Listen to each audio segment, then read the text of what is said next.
Halo, kita sekarang bahas tentang Python if else. Jadi ini conditional ya, percabangan. Nah, kalau misalnya kita lihat ya, misalnya ya, ada suatu keputusan ya kan yang harus diambil berdasarkan data ya. Misalnya kita bisa ke kiri atau ke kanan di decision ya. Ini bisa diwujudkan dengan branching atau percabangan ya. Percabangan di computer science itu eh, digunakan untuk apa yang harus dilakukan jika satu kondisi ya. Kondisi ini bisa dilakukan pengecekan mengenai kebenarannya ya. Jadi kalau misalnya teman-teman pernah belajar truth logic ya atau logic ya. Jadi ada truth value ya kan. Kalau misalnya A dan B, misalnya ini true hasilnya apa gitu kan. Kalau misalnya dia N gitu ya. Jadi ini operation terhadap ya kan, ada data, ada operationnya dan apa hasilnya ya. Nah, jadi conditional itu kalau misalnya nanya dan lakukan ini. Kalau beda, nggak sama, lakukan ini gitu. Jadi dia bisa branching, ya, artinya punya action yang berbeda jika nilai dari pengecekan ini berbeda ya. Jadi ini bisa membuat program kita itu lebih lebih rich ya. Karena pasti ada kasus misalnya jika bilangan genap gitu ya. Maka apa yang dilakukan? Else berarti ini kalau bilangan ganjil gitu ya. Nah, sekarang kita lihat gimana pertanyaannya. Kita coba aja lihat. Nah, sekarang katanya gini, aku gedein dikit. Katanya diberikan bilangan bulat ya. Bilangan bulat itu ya satu, dua yang bukan nggak ada komanya ya. Dan perform the following conditional action ya.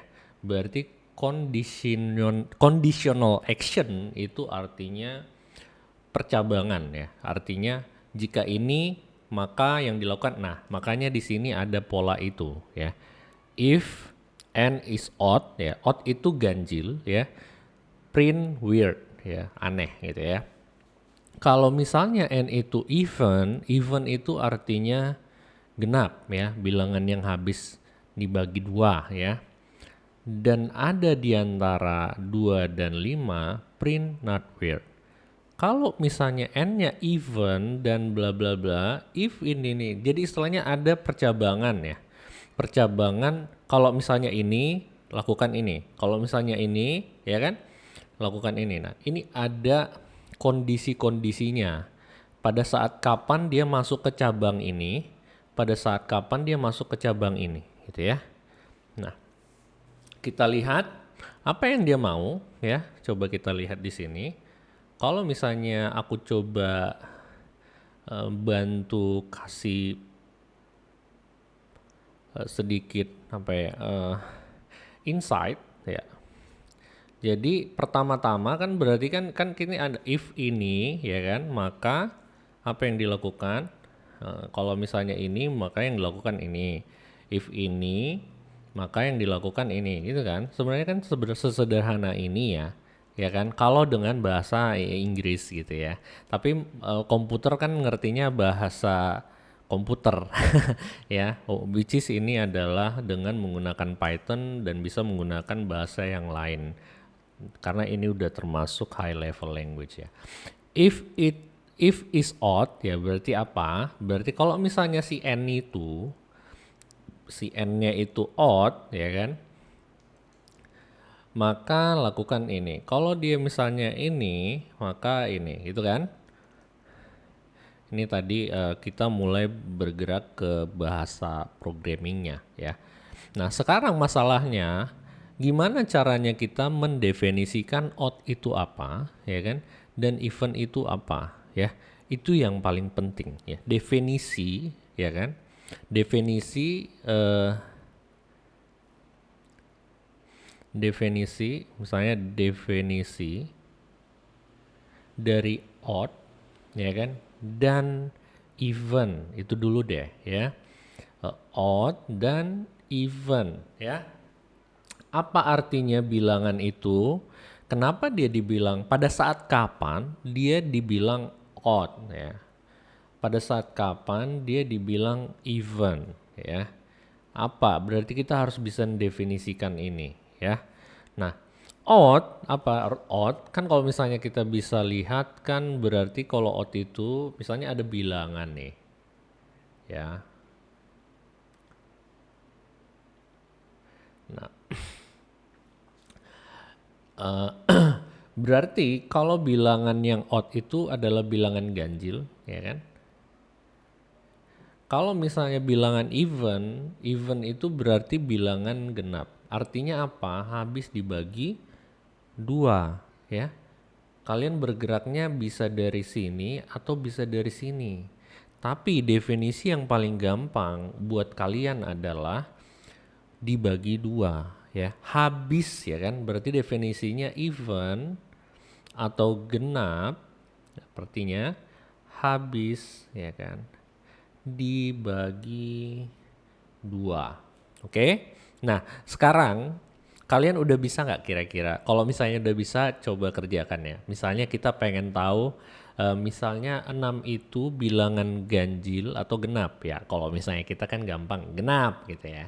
Tapi gimana caranya supaya si komputer itu tahu ini bilangan genap gitu ya. Eh, Berarti kalau misalnya kita punya data ya, harus ada apa? Operasi ya terhadap data ya. Operasi apa terhadap data ini yang bisa menunjukkan dia bilangan genap ya. Apa yang terjadi supaya si 6 ini bisa bernilai apa? Berarti kan kita harus menentukan ini genap atau ganjil, atau apakah ini genap gitu kan? Apakah 6 itu genap, ya kan? Misalnya berarti if uh, 6 is genap, ya kan? Nah, ini yang harus didefinisikan dengan program atau kode ya. Nah, ini bisa aja n, ya kan? Kemarin kita bilang kalau if n is nah, karena n itu bisa bernilai banyak gitu ya. Dan dia mendefinisikan itu semua bilangan integer ya. Jadi ada kumpulan yang kita harus seleksi ya. Nanti nilai n ini bisa berasal dari himpunan ini, which is ini adalah bilangan integer atau bilangan bulat ya. Nah, oke. Operasi terhadap bilangan integer itu ada banyak ya. Ada tambah ya, tambah, kurang, kali, bagi ya kan. Bagi dan seterusnya ya. Tapi ada satu operasi yang namanya modulo ya. Ya kan? Ini dia berfungsi sebagai kalau misalnya kita menggunakan operator ini terhadap dua bilangan, misalnya 6, misalnya di modulus 2 gitu ya. Ya kan. Nah, sebenarnya yang dilakukannya adalah mencari hasil mencari sisa bagi ya. Di sini kan berarti 6 bagi 2. Oh, 6 bagi 2 sama dengan 3. Ada nggak sisa baginya? Enggak. Hasil baginya 3 tapi nggak ada sisa bagi ya. Nah, jadi kalau misalnya kayak gini kan, misalnya 6 dibagi dengan berapa? 4 gitu ya. 6 ya kan dibagi 4 ya kan, berarti oh 1 ya kan masuk ke sini ya kan, sisanya 2. Nah, ini sisanya inilah eh, nilai modulonya. Jadi ini sisanya adalah 2 gitu ya. Ya kan hasilnya 1, ininya 2 gitu ya. Nah, sekarang gimana cara kamu mengetahui kalau 6 itu adalah genap dengan ini. Ya, kalian udah mulai bisa bayangin lah ya. Itu hintnya ya. Sekarang kita masuk ke yang berikutnya ya.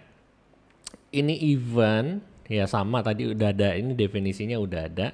Nah, sekarang definisi berikutnya ya. Karena ujung-ujungnya yang if else ini ya kan. If ini then apa? Else apa ya? Ini nilainya harus merupakan boolean.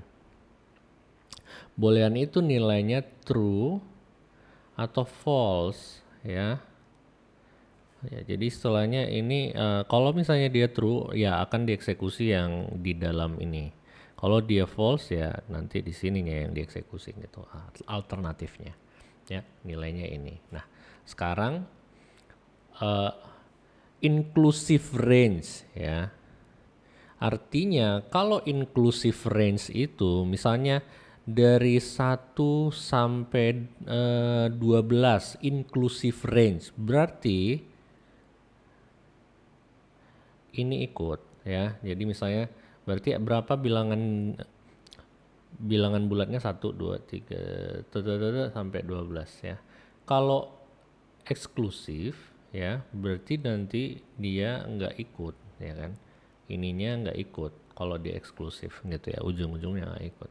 Nah gitu dia. Nah ini juga range-nya ada even, greater than gitu kan. Jadi nah di sini ada dua kondisi yang digabungkan dengan operator AND ya. Ini juga ada operator AND ya kan.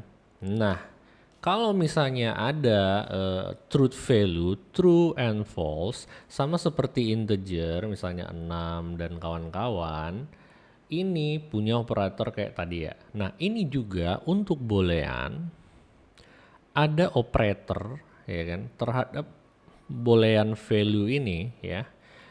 Untuk yang tadi kita bisa lihat ada AND, ya kan, dan ada OR ya.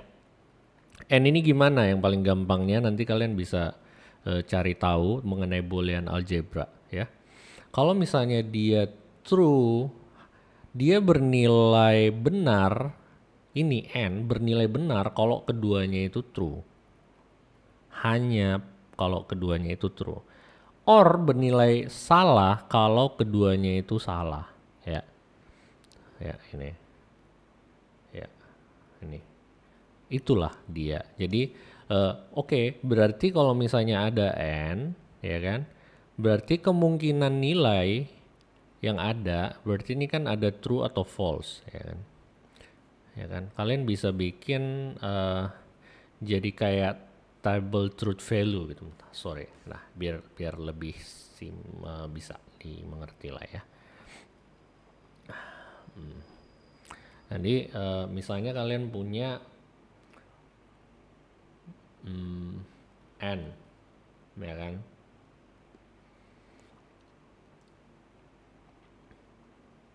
Oh sorry salah. Ya misalnya inilah n ya. A dan B, variabel A dan variabel B. Berarti ada berapa kemungkinan ini nilai kanan dan kirinya. Berarti ini bisa true true, ya kan? True false, ya kan? False true, sama satu lagi kan? Ya kan? Berarti ada ini aja kemungkinannya. Ya kan? Udah semua kan ya? Kan dari true pasangannya apa? Oh bisa true atau false gitu kan. Oh kalau misalnya ini ya kan pasangannya apa? Oh bisa true atau false ya. Berarti ada 4 kan, ya kan? Nah kalau dia tadi definisi yang di sini, dia hanya benar kalau misalnya keduanya true. Berarti kalau keduanya true itu mana? Ini kan. Berarti kalau ini n atau n, berarti hanya ini yang true, lainnya salah. Oke. Nah, kalau misalnya dia or, ya kan?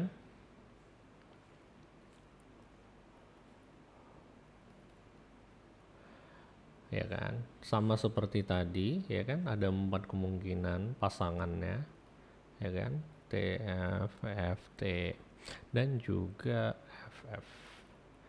Dia hanya salah kalau keduanya salah. Ya ini ya, keduanya salah. Berarti ini apa nih? Ya, false semua kan? Ya, kalian udah dapat lah ya gambarannya ini nanti gimana ya. Nah, sekarang coba kalian gabungkan ini. Oke? Nanti kalau misalnya aku akan kasih tahu jawabannya setelah kalian mencoba. Ya, tapi basicnya adalah ini ya. Selamat mencoba. Sampai jumpa. Nanti kita diskusi aja di bawah. Thank you. Bye.